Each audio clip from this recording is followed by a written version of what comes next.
रविवारी परिसरात 4 दिवसांपूर्वी 2 तरुणांचे संशयास्पद मृतदेह आढळून आल्याने संपूर्ण परिसरात खळबळ उडाली होती। या प्रकरणी सटाणा पोलीस ठाण्यात आकस्मिक मृत्यूची नोंद करण्यात आली असून आता या मृत्यूमागे दारू सोडण्यासाठी दिल्या जाणाऱ्या कथित औषधांचे सेवन कारणीभूत असल्याचा संशय व्यक्त केला जात आहे।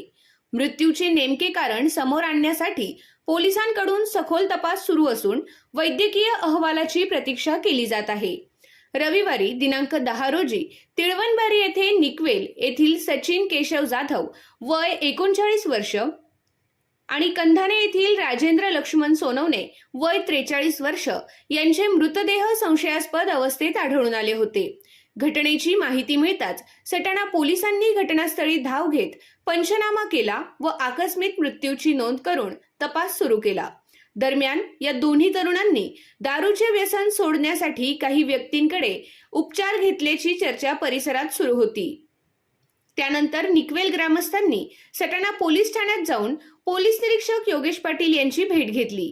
उपसरपंच समाधान वाघ, तंटामुक्ती समितीचे अध्यक्ष धर्मेंद्र महाजन यांच्यासह अनिल वाघ, जगदीश वाघ, निलेश वाघ, महेंद्र सोनवणे, प्रकाश जाधव, गोकुळ वाघ, रामराव अनारे, सुनील वाघ, भिवा वाघ, विकास वाघ, भिका वाघ, पवन वाघ आणि नितीन वाघ आदी ग्रामस्थांनी निवेदन देत मृत्यूमागील सत्य बाहेर आणण्याची मागणी केली।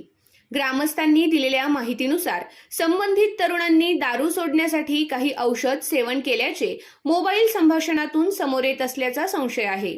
या संभाषणांची चौकशी करून सत्य उजेडात आणावे अशी मागणी करण्यात आली आहे। पोलिसांनीही या दृष्टीने तपासाची दिशा निश्चित केली असून संबंधित मोबाईल कॉल रेकॉर्ड व इतर पुराव्यांची पडताळणी सुरू आहे। या प्रकरणात कळवण तालुक्यातील ककाणी शिवारातील सुभाष मनसाराम जाधव या व्यक्तीवर संशय व्यक्त केला जात असून पोलीस त्यांची सखोल चौकशी करत आहेत।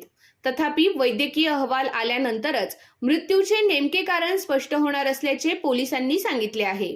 अहवालाच्या आधारे पुढील कायदेशीर कारवाई केली जाईल अशी माहिती पोलीस निरीक्षक योगेश पाटील यांनी दिली। दरम्यान आदिवासी पट्ट्यात दारू सोडवणे, भूतबाधा उतरविणे, भविष्य सांगणे अशा नावाखाली अंधश्रद्धेचे प्रकार वाढत असल्याची चिंताही व्यक्त होत आहे। काही तथाकथित भोंदूबाबांकडून अशिक्षित व सर्वसामान्य नागरिकांची दिशाभूल केली जात असल्याचा आरोप होत आहे।